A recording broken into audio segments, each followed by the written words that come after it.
Hello dear students, मेरा नाम है विद्या जोशी और आपका बहुत बहुत स्वागत है हमारे इस यूट्यूब चैनल पे जिसका नाम है विदीक्षा एजुकेयर। आज इस वीडियो में हम लोग क्लास 10 का ट्रायंगल चैप्टर देखेंगे जिसके क्राइटेरियाज ऑफ सिमिलर ट्रायंगल आज हम डिस्कस करेंगे। उसका पहला थ्योरम आता है angle angle angle similarity of triangle. अब उससे पहले हम लोग जानते हैं सिमिलरिटी का मतलब क्या है। सिमिलरिटी का मतलब होता है कि ऐसे दो शेप्स, ऐसे दो फिगर जिसका साइज सेम नहीं है, मतलब साइज डिफरेंट चल जाता है लेकिन शेप जो है वो सेम होना चाहिए। मतलब शेप जो रहेगा यहाँ पे एग्जैक्ट सेम ही होगा। ट्रायंगल ट्रायंगल इक्विलेटरल ट्रायंगल तो इक्विलेटरल होगा। ऐसे साइज सेम हो और सॉरी शेप सेम हो और साइज जो है वो डिफरेंट है तो चल जाता है, छोटा मोटा चल जाता है, लेकिन साइज जो है उसका सेम ही होना चाहिए। और साथ ही साथ में ऑल एंगल्स जो है उसके करस्पॉन्डिंग एंगल्स जो है वो करस्पॉन्डिंग एंगल से यहाँ पे इक्वल ही होने चाहिए। इसे कहते हैं हम सिमिलर। फिर दूसरा हमने क्लास 9 में ऑलरेडी पढ़ा है कॉन्ग्रेंट का मतलब क्या है। कॉन्ग्रेंट का मतलब होता है कि ऐसे दो शेप्स जो एग्जैक्ट सेम ही है, उनका shape size angles everything is same, तो भी उसे कहते हैं कॉन्ग्रेंट ऑफ कॉन्ग्रेंट शेप्स। ठीक है। अब कॉन्ग्रेंट ऑफ ट्रायंगल का मतलब क्या होता है, उसके टेस्ट कौन कौन से होते हैं हमने क्लास 9 में ऑलरेडी पढ़ा है। आपको अगर वो नहीं पता है तो उसको भी थोड़ा आप याद रखिए, क्योंकि ये सारी थ्योरम प्रूफ करने के लिए उनकी भी हमें यहाँ पे जरूरत पड़ने वाली है। तो यहाँ पे बताती हूँ, देखो हमने पढ़ा था triangles are similar congruent by S test. S मतलब साइड साइड साइड, कोई भी दो ट्रायंगल से उसके ऑल साइड्स आर इक्वल है तभी हम उसे क्या कहते थे, साइड साइड साइड। इसके अनुसार ये जो क्या है, दो ट्रायंगल्स हमारे इक्वल है, कॉन्ग्रेंट है। दूसरा हमने देखा था एस साइड एंगल साइड, दो साइड के बीच का एक एंगल सेम है तभी हम उसे क्या कहते थे, साइड एंगल साइड। फिर और एक देखा था ए एंगल एंगल एंगल। फिर और एक देखा था हमने ए एस ए, हाँ एंगल साइड एंगल। फिर उसके बाद हमने देखा था आर एच एस का मतलब क्या है, राइट एंगल हाइपोटेनियस साइड। यहाँ पे एक मिनट है, यहाँ पे हमने एंगल एंगल एस देखा था। ठीक है। आर एच एस मतलब राइट एंगल हाइपोटेनियस साइड। ये टोटल हमने 5 कॉन्ग्रेंट्स ऑफ ट्रायंगल के टेस्ट देखे थे। आपको ये भी पता होना जरूरी है, ये जब आपको आएंगे तभी हम ये इसको प्रूफ कर सकते हैं। समझ में आ गया। सिमिलर किसे कहते हैं, कॉन्ग्रेंट किसे कहते हैं, कॉन्ग्रेंट ऑफ ट्रायंगल किस तरीके से हम प्रूफ कर सकते हैं, कौन कौन से टेस्ट के अनुसार हमने यहाँ पे बताया था this two triangles are congruent, वो है ए 5। ठीक है। अब इसको आपको याद रखना है। अब चलते हैं कि यहाँ पे दिया क्या है। अब देखो angle angle angle test, angle angle angle test या ए टेस्ट भी आप इसको बोल सकते हैं, ए थ्योरम। ये बहुत ही ज्यादा इंपॉर्टेंट है एग्जाम में। 90% मतलब जो क्वेश्चंस होते हैं इस चैप्टर के, तो ये इसी थ्योरम की बेस हमें पूछे जाते हैं। ये बहुत ही ज्यादा इंपॉर्टेंट है, तो आप इसको अच्छे से याद रखिए। अब देखो दिया क्या है, पहले हम क्वेश्चन में ये जान लेते हैं थ्योरम में हमें दिया क्या है, गिवन क्या है। इफ इन टू ट्रायंगल्स, अगर दो ट्रायंगल्स है, corresponding angles are equal, then their corresponding sides in the ratio and hence the two triangles are similar। तो देखो क्या बताया है, सपोज यहाँ पे मैं ले लेती हूँ ए बी सी, ये दो ट्रायंगल है A B C and P Q R, these are two triangles. अब यहाँ पे गिवन क्या दिया है, in two triangles corresponding angles are equal. उनके जो करस्पॉन्डिंग एंगल मतलब एंगल ए को एंगल पी सेम रहेगा, बी क्यू के साथ इक्वल रहेगा, सी जो है वो आर के साथ यहाँ पे इक्वल होगा। ये सेम टेस्ट हम ए सिमिलरिटी के लिए भी हम लोग यही यूज करने वाले हैं। अब आप बोलेंगे कि मैम ए और ए कैसे सेम होगा, दोनों कैसे सेम होंगे। अब देखो कोई भी दो ट्रायंगल हो, सपोज मैंने यहाँ पे एक्स को ए को एक्स ले लिया, इसको वाई ले लिया। अब हमें पता है कि sum of all angle of triangle is 180 degree. अब सपोज ये x है, ये y है, जो रिमेनिंग क्या रहेगा 180 माइनस एक्स प्लस वाई होगा, बराबर ना। 180 में से ये दोनों को माइनस करेंगे तो हमें एंगल C मिलेगा। अब दो ट्रायंगल सेम है, मतलब ए बी एक्स हो गया, ए बी वाई हो गया। इसका भी क्या रहेगा, sum of all angle of triangle is 180 degree है। तो r जो है वो भी हमें सेम मिलेगा 180 माइनस एक्स प्लस वाई। 180 में से हम x प्लस वाई को माइनस करेंगे तभी हमें r मिलेगा। मतलब देखो फिर से c और r आपके इक्वल आ गए क्या? यस आ गए। इसलिए ए ए टेस्ट और ए तीनों दोनों का मतलब सेम ही होता है। अगर कोई भी दो ट्रायंगल के दो एंगल करस्पॉन्डिंग सेम है तो डेफिनेटली उसका थर्ड एंगल भी सेम ही होता है। ये बहुत ही ज्यादा इंपॉर्टेंट है। इस पे ही मोस्टली क्वेश्चन पूछे जाते हैं। ठीक है, तो चलो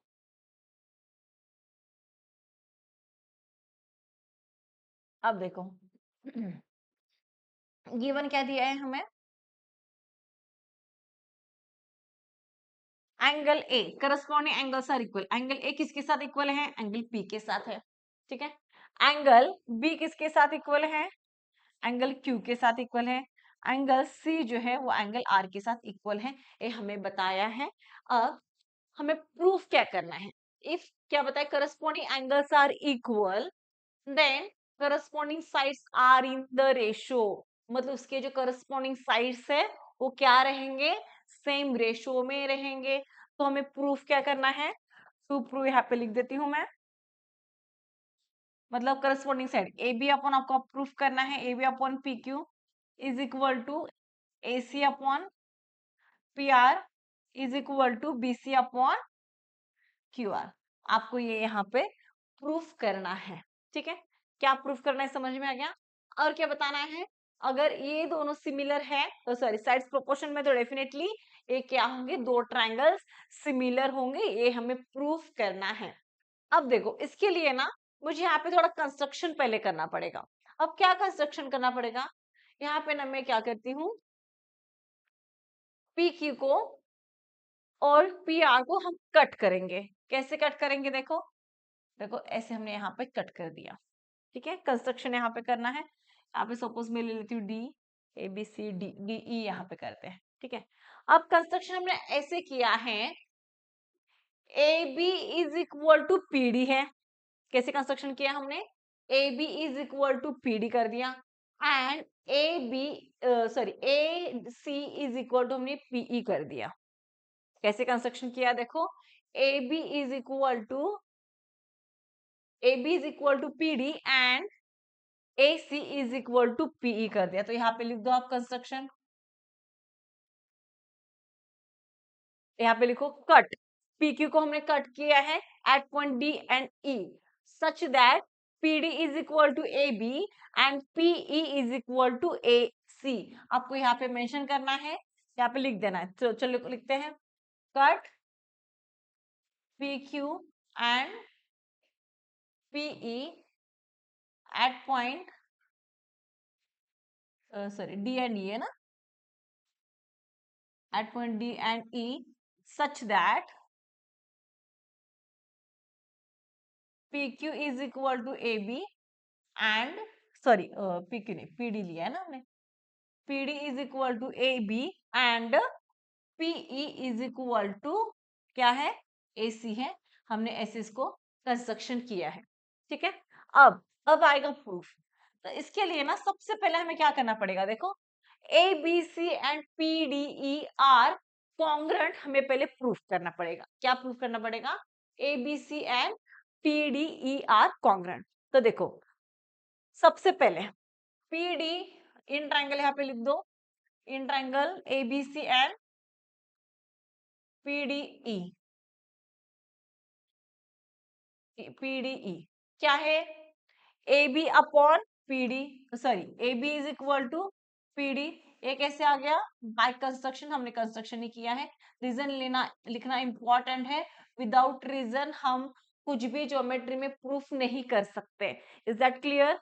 इसलिए हर स्टेप के लिए वहां पे रीजन होना बहुत जरूरी है, वैलिड रीजन होना जरूरी होता है, इसलिए लिखना पड़ता है। फिर देखो angle A is equal to angle P. A कहां से आया? ए तो देखो हमें गिवन ही दिया है, तो यहाँ पे लिख दो गिवन। ठीक है, फिर ए C is equal to PE. ए भी क्या हो गया? बाय कंस्ट्रक्शन, हमने कंस्ट्रक्शन किया है। ठीक है, तो यहाँ पे हमने लिख दिया बाय कंस्ट्रक्शन। अब देखो दो ट्रायंगल के दो साइड और एक एंगल इक्वल है, सेम है, तो हम बोल सकते हैं these two triangles are congruent by side angle side. बोल सकते हैं, देखो, साइड एंगल साइड, साइड है, एंगल एक साइड है, तो SAS टेस्ट के अनुसार ये दो ट्रायंगल जो है वो कॉन्ग्रुएंट हो गए। यस, ऑफ कोर्स हो गए।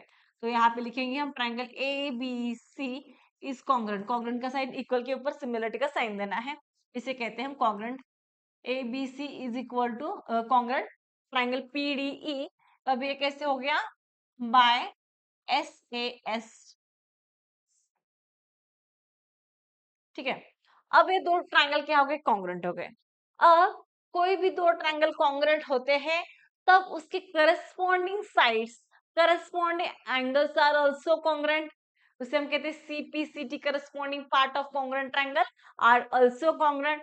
तो देखिए यहाँ पे AB is equal to PD already है, AC is equal to PE है, angle A is equal to angle P है, तो यहाँ पे हम angle B is equal to angle D लिख सकते हैं। ये रीजन इसका क्या हो गया? CPCT corresponding part of congruent triangle are also congruent. Similarly, angle C is equal to angle E रहेगा। इसको भी रीजन दे दो, CPCT corresponding part of congruent triangle are also congruent। ये हो गए। अब BC equal to DE हो गया, इसको भी same, corresponding part of congruent triangle। अब देखो, यहाँ पे देखते हैं, B is equal to Q हमें गिवन दिया है, ये देखो, ओके, और B is equal to D हमने बताया है। तो इसका मतलब ये तो नहीं हुआ angle Q is equal to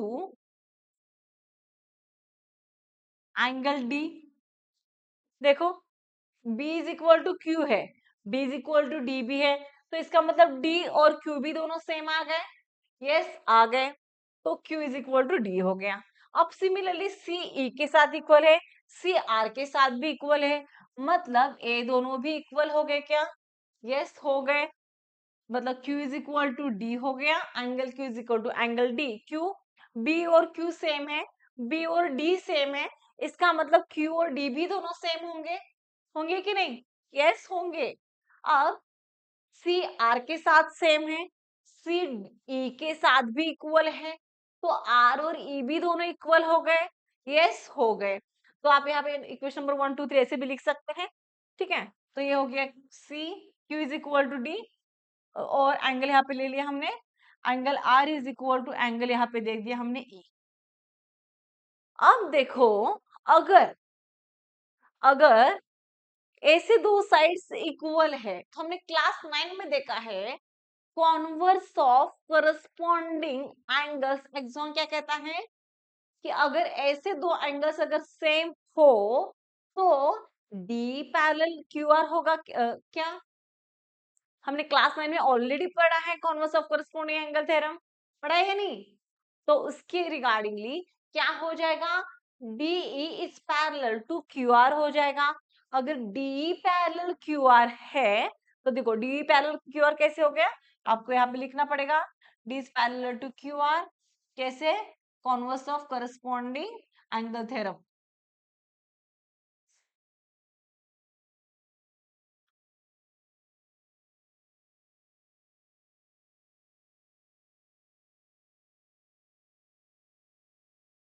corresponding angle theorem, ठीक है। अब ये हो गया। अब देखो, ये दोनों क्या है? कॉन्ग्रुएंट है। ये दो एंगल्स क्या हो गए? Corresponding and converse of corresponding angle theorem के रिगार्डिंग क्या हो गए? D पैरेलल QR हो गया। और हमने लास्ट सेशन में देखा था बीपीटी।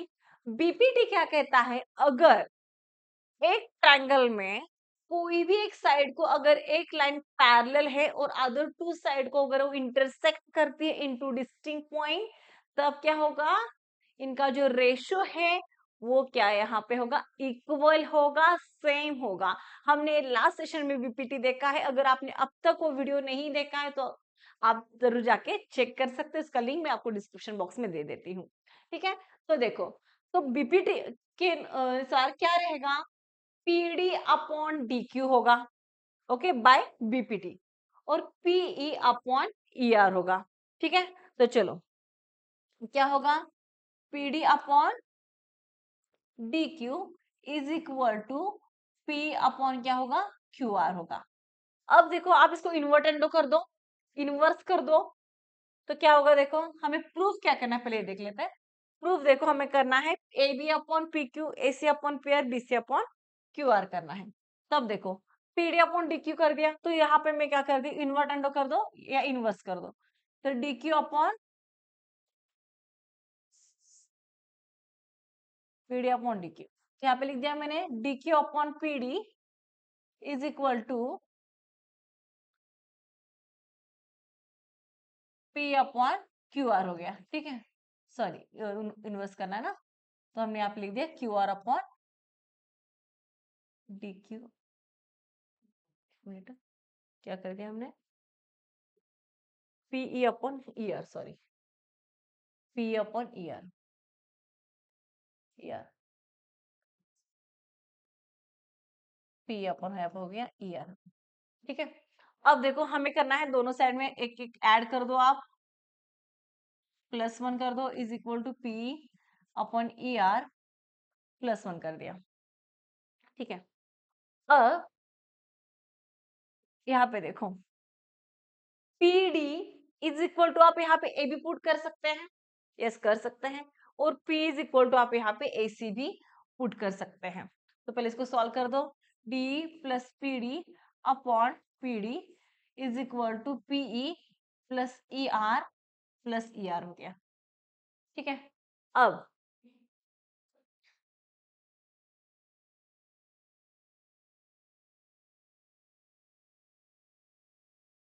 इसको मैंने इनवर्स नहीं लिया है, आप यहाँ पे इनवर्स कर दो, ई आर अपॉन पी हो गया यहाँ पे, तो E R plus P E upon P. ठीक है, अब देखो D P D plus D Q is equal to पूरा पी क्यू हो गया, और P E plus E R, A plus A, दोनों मिला के पूरा कंप्लीट आपका पी आर हो गया, यस हो गया। तो आप यहाँ पे लिख दो therefore P Q upon P D is equal to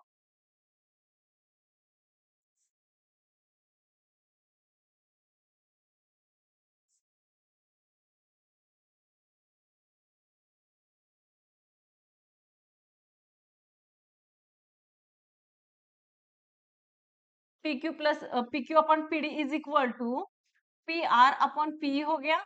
अब देखो पीडी इज इक्वल टू हमने ए बी अज्यूम किया है, यहाँ पे लिखा था ना हमने कंस्ट्रक्शन ऐसे किया था, PD is equal to A B and PE is equal to A C, तो सेम आप यहाँ पे लिख सकते हो, P Q is equal PD की जगह पे आप यहाँ पे ए बी लिख दो, और पी आर अपॉन पीई है तो पी की जगह पे आप लिख दो यहाँ पे ए सी, तो चाहे तो आप इसका इनवर्स भी कर सकते हैं, तो आप यहाँ पे A B upon P Q लिख दो is equal to A C upon P R हो गया।